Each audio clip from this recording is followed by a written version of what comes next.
Добар ден или добро утро за господинот Исмет Рамадани, Мирменџес, Мердита, како да кажам, не знам. Добро утро, Мирменџес. Сие. Уште е Мирменџес. Мирменџес, сие, сишко е пунат. Мир љубише, сие ти, мир. Ме Искрена Стојанче било утро, ден било па сгрешив, затоа реков да не сгрешам дали утро или ден. Како ти го доживуваш тоа? Беше тука додека разговаравме со Жанета. Со Жанета, да. Скерлев, мене стално ми остава впечаток таа за што и да говори. Споменува дека Велика Британија се уште го преживува Брекзит, дека не може да се помират со излегувањето и дека тоа си има последици и во законодавството, и во економијата и така натаму. Ми се чини дека Велика Британија треба не да биде пример дека не треба да влеземе во ЕУ, туку токму ова што го говори дека ние треба веројатно од петни жили да запнеме да станеме членка на Унијата. Ако тие се каат што не се веќе, тоа треба да ни е добар показател дека треба да бидеме таму. И ова со зелениве пазари. Ние имаме некои предности во Македонија што Западот ги нема. Клима и друга географијата ни е наклонета сега. Мораме да бидеме... Па кај нас е поевтина живеачката, сигурно, колку да се покачени цените. Амбиентот и климата е многу подобра кај нас. Сонце имаме ние, цела зима скоро имавме сонце. Да, така имаме за храна, мислам дека Македонијата не може да има проблеми, иако некои цени се зголемија.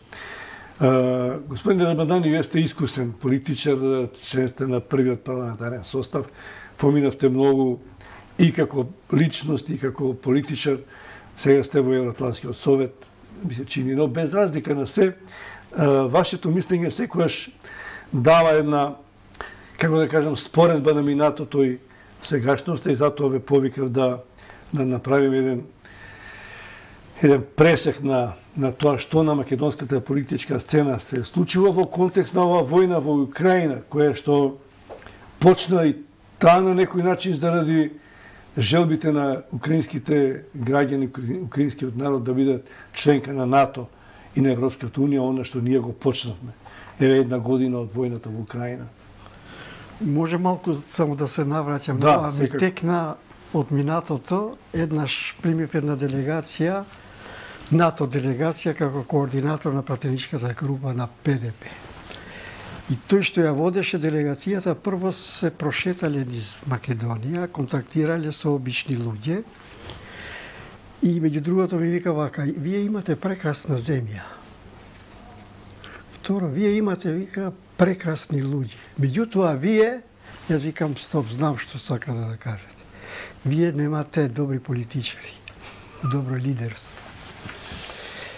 И од ова дистанца временска, тие што ги отспива мандатите, кога требаше да се направи тоа што требаше да се направи, сега ми текнува дека во право бил, значи, човекот. Што се однесува до, пошто е, да, денеска веќе една година агресијата на Путиновата Русија, јас велам, кога велам Путинова Русија, правам дистинкција, затоа што не сакам да се разберам погрешно кај луѓето дека цела Русија не е добра, сите руси се агресори и така натаму.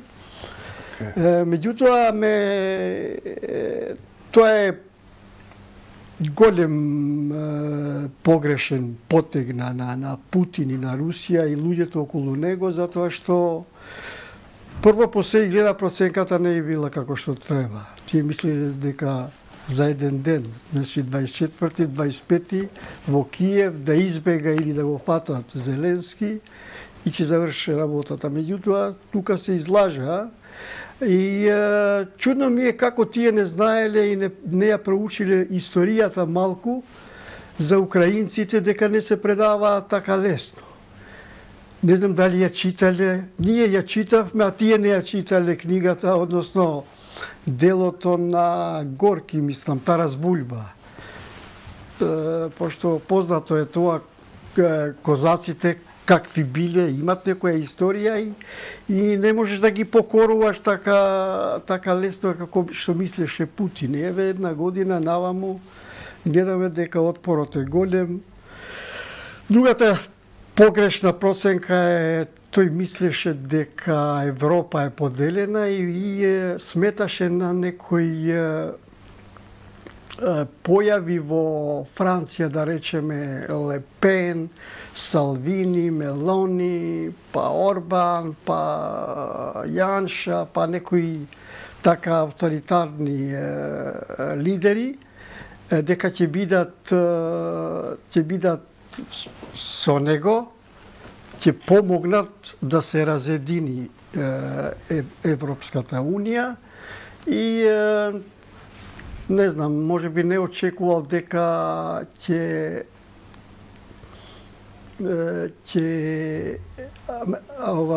администрацијата на Бајден ќе пенетрира во Европа така силно за тоа обединување и сето тоа мислам дека и говорот последниот што го држеше во Дума, јас цело време ги следев луѓето што го слушаа Путин.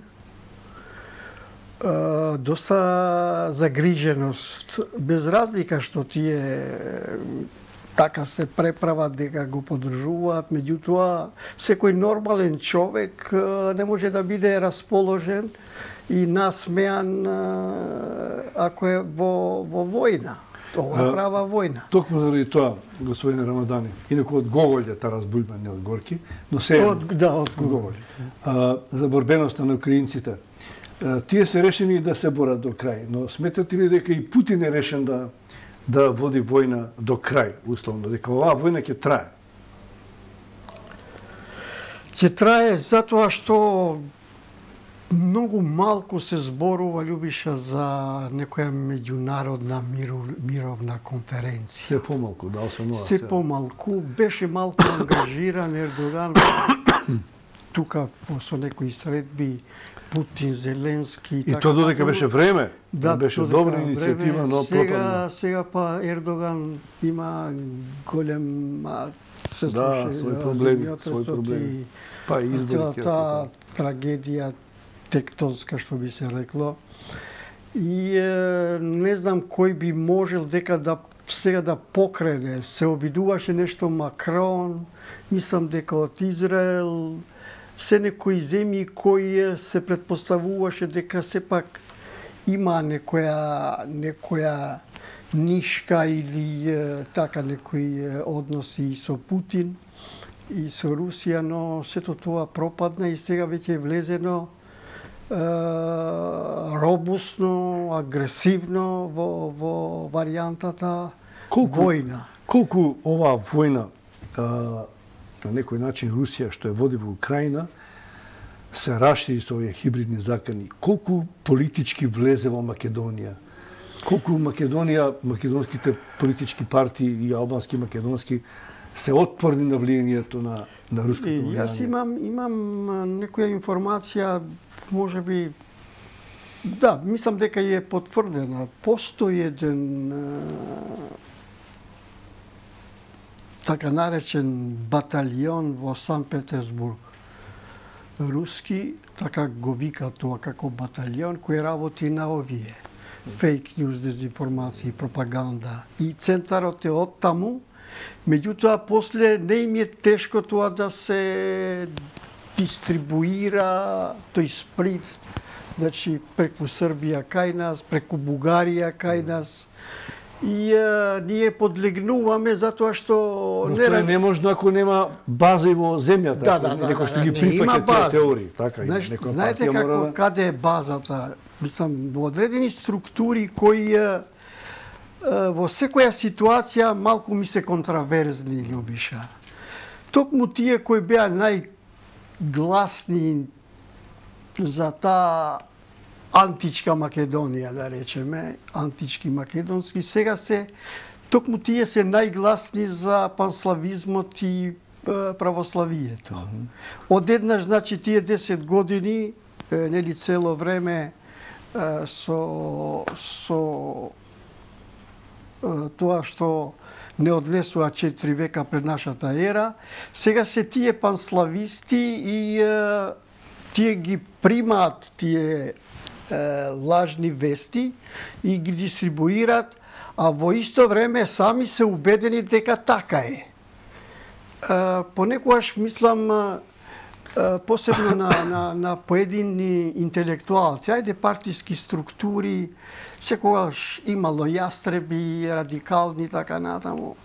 Знаете што, јас размислував малку и велам, чекај сега, ако се брани или се поддржува панславизмот или православието преку Русија, гледам таму кој му се алиати, односно најблиски на Путин во тоа православие. Гледам, првиот му е Рамазан Кадиров.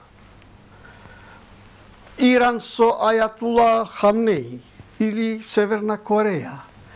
И сега, ако се брани православието така, со таквите, и овие нашиве тука, залепени се во таа теза, теорија, поддршка, малку ми е чудно, многу контравезно, многу чудно ми е. Наистина е еден микс. Еден микс што, од друга страна, војната, агресијата е против народ кој е православен во мнозинство. Значи, толку е несфатливо, еден интелектуалец кој мисли, кој анализира, не треба да ги поприми така лесно тие пропаганди и да ги пренесува, преправајќи се дека е ексклузивен македонец, да не кажам ексклузивен патриот, ама ексклузивен македонец и сите други, значи, кои промовират евроатлантски вредности, демократија, либерал демократија, владење на право и така. Владење на правото, тие за нив, тие се под, значи, пошто тие одлично со нивниот богат интелектуален вокабулар прават ситуација некој да им верува, а во исто време да атакува по евроатлантската опција, односно по земјите кои ни се поддржувачи, наши стратешки партнери и така натаму. Значи, тоа ми е како размислување што пошто пропагандата е опасна работа, Љубиша. Ти имаш искуство како новинар, јас искуство во политиката, некаде таа прави револуции, војни, контрреволуции. Гебелс во времето на Хитлер, 43-4, сите дефанзиви, враќањето, повлекувањето на германските единици, наредил да се сними филм како тие се во офанзива. Уствари, после Нормандија, тие се повлекуваат веќе. Значи, тоа е пропагандата. И тука сега има многу пропаганда. Посебно кога се случува војна, конфликт, прво што исплива е тоа што е пропаганда. Тука некои структури веруваат на тоа и, бога ми, и прават штета во нашава земја. Мислам, ја загрозуваат ова опција која е наша природна и географска опција на крајот на краиштата. Еден од приоритетите на политиката, кај што постои национален консензус, некојаш во анкетите опаѓа, некојаш не е заради скепса, освен НАТО, во кој што влеговме, е членство во Европската унија. Но и тука има манипулации, кој е за, кој е против, како треба да влеземе и кога треба да влеземе, па се условуваме. Како ви се чини дека вие ги следите политичкиве движења, се реконструкција на владата, една партија излезе, друга влегува, се зајакна малку тоа мнозинство и на почетокот на емисијата со Стојан Чангелов разговарахме на оваа тема. Очигледно тешко ќе оди постигнување двотретинско мнозинство за промена на преамбулата, во која што треба да влезат бугарите, против што генерално никој нема против, дури и ВМРО ДПМН, кој вели дека ние нема да гласаме за промена на уставот и останува нејасно зошто ќе биде тоа така. Знаете зошто ве прашувам? ПДП беше партија која што младиве можеби не ја памтат доволно се овие новинари сега се од скорешно време, од времето на Груевски се настанати како новинари, само тоа време го познава, како ние од времето на социјализмот.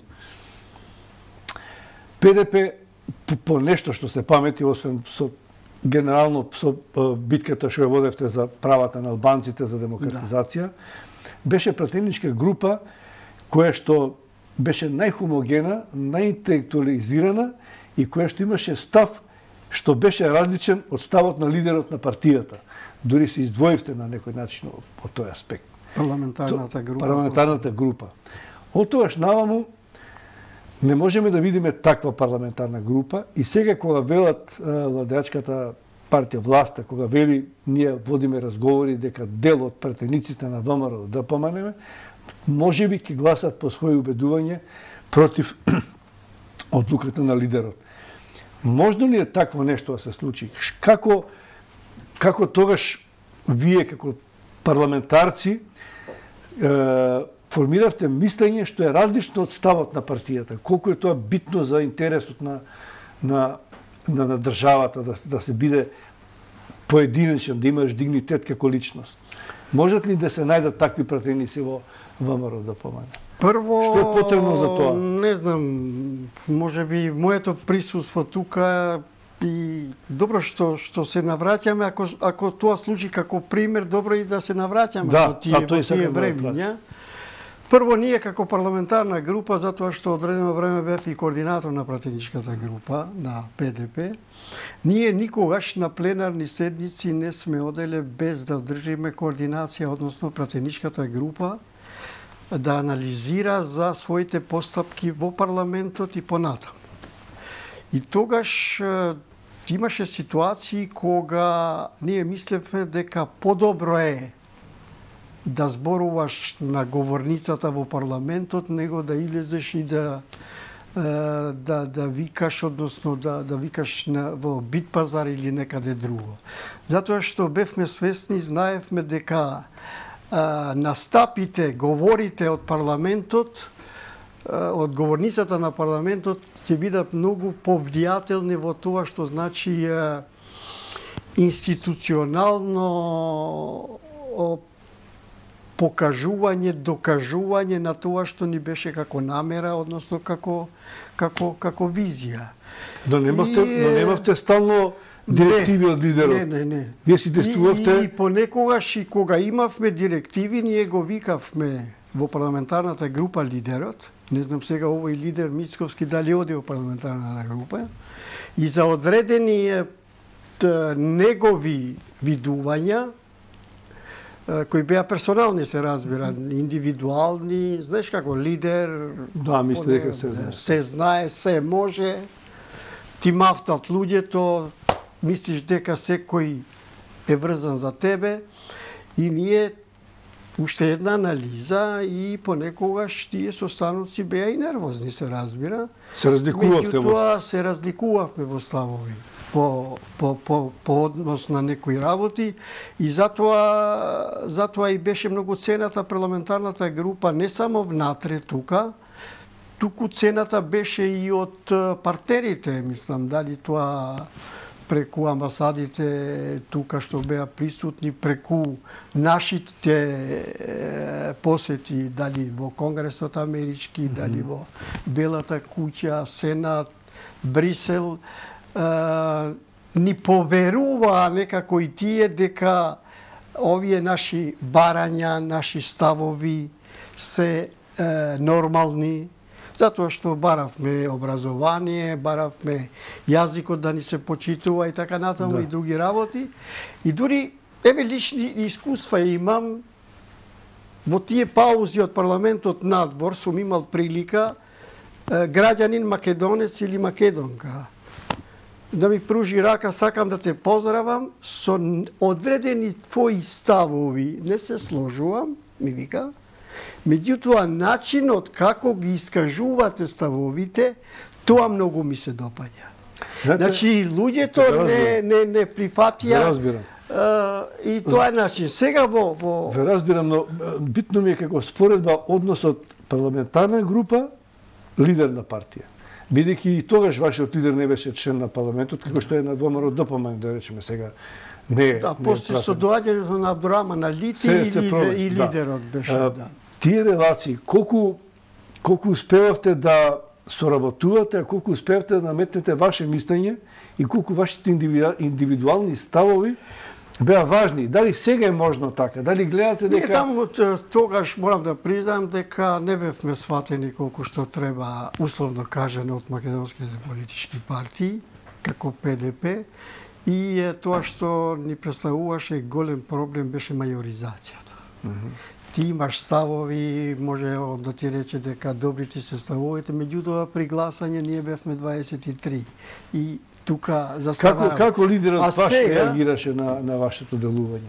Тоа ми е битно, затоа ве прашувам. Значи, споредна парламентарна група, лидер на партија? Понекогаш успеавме да го убедиме и лидерот. Понекогаш тоа е многу важно. Да, и тоа е многу важно. Затоа што сега, ако им треба на власта 7 до 8 пратеника од ВМРО, ДПМН, многу е важно колку ќе се одважат наспроти... Сега да одиме со конкретен пример. Мислам дека председателот на ВМРО ДПМН Мицковски, кога го искажа прв пат на некој настап надвор пред новинарите, дека нема да ги изгласаме промените во уставот за ставање на бугарското малцинство, тој тоа го кажа вака без многу размислување, меѓутоа тоа го испушти веќе.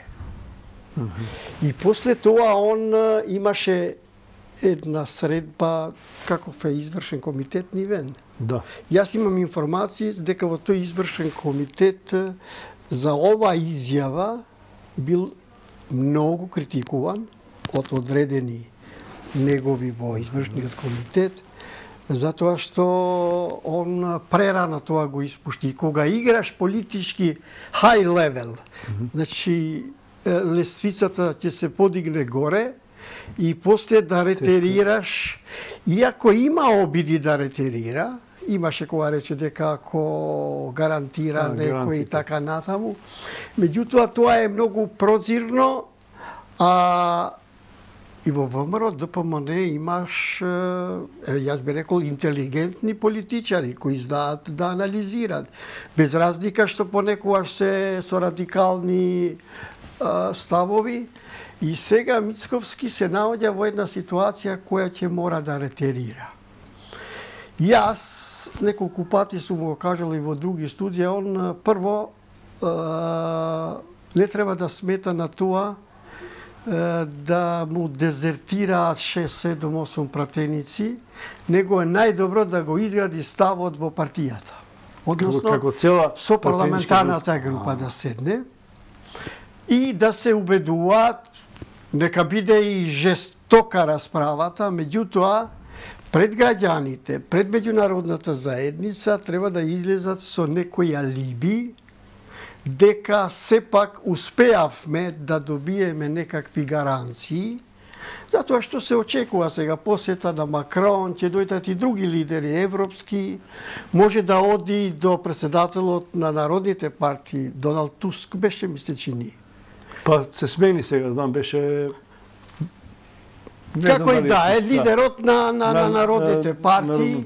Он и никаде не оди. Он само до Будимпешта и се враќа. Ота Штангмер беше. Може би... Како и да е.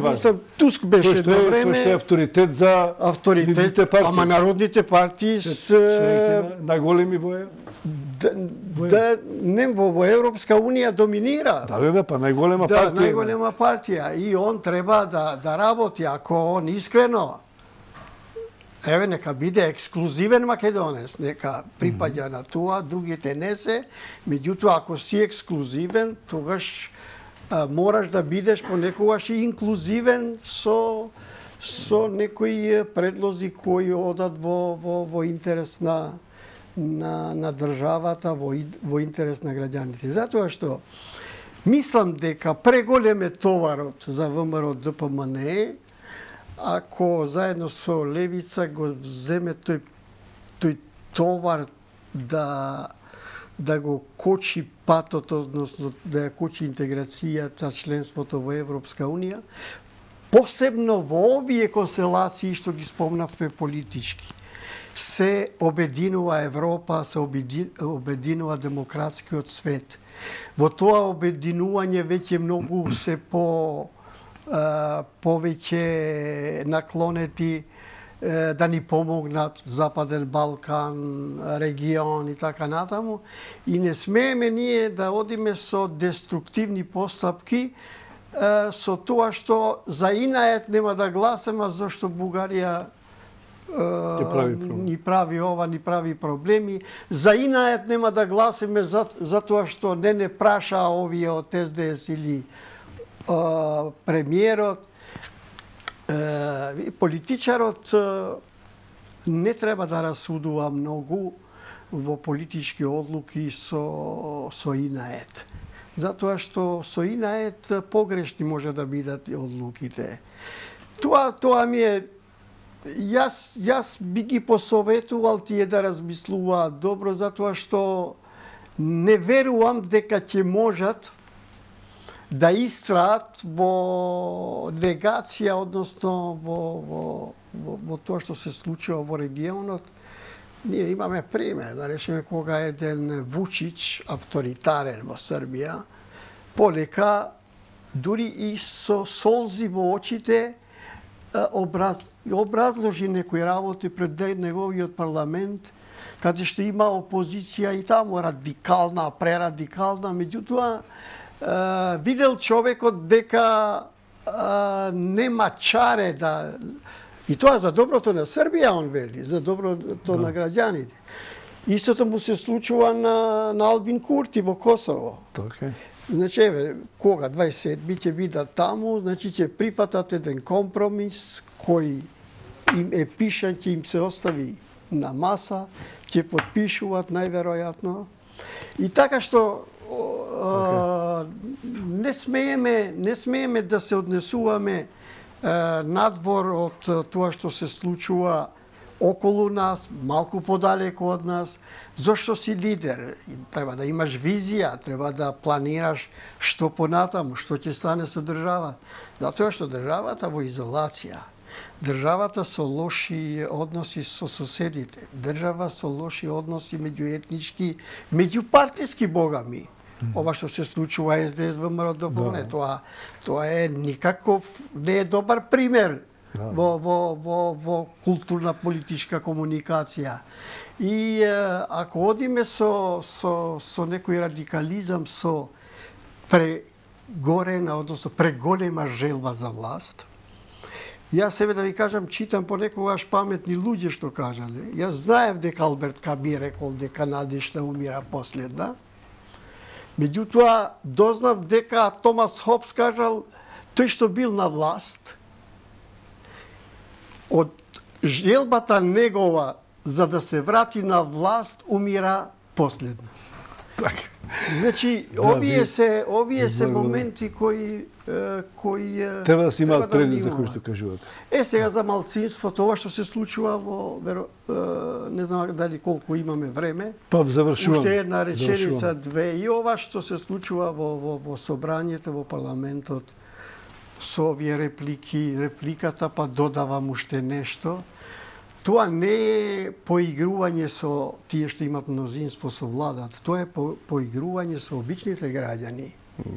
Мислам, ако ти ги жалиш граѓаните дека има поскапувања, дека енергетски проблеми, економски проблеми, а ти, може би вулгарен збор, се зезаш во парламентот, пошто тоа се гледа дека е поигрување со тие интереси кои се вистински на граѓаните, мислам дека тоа, и јас сум убеден дека ако не ги изгласа промените во уставот ВМРО ДПМН, тогаш ќе се појави незадоволство кај граѓаните, незадоволство, мислам дека и кај нивното членство, одредено членство, и може да не помине добро на наредните избори. Господин Рамадани, благодарам што бевте гостин и за вашата анализа. Благодарам. Еве, тоа е последната содржина во Утински печат, последната порака од анализата на Исмет Рамадани до ВМРО ДПМН и до лидерот, дека тешко бреме ќе го носат на душа, доколку не успеат да најдат начин како целата пратеничка група се согласи да гласа за промените на Уставот, бидејќи, како што вели тој, сите живеат во едно ново време во регионот и други големи политичари кои што се грижат за државата, се радикални или тврдокорни, подлегнуваат на притисоците од надвор и дека тоа ќе се случи и со ВМРО-ДПМН. Благодарам уште еднаш за вашата анализа. Тоа беше последна содржина во Утински печат. Со мене се гледате во здравје Божи идниот петок во исто време. Пријатно и довидување.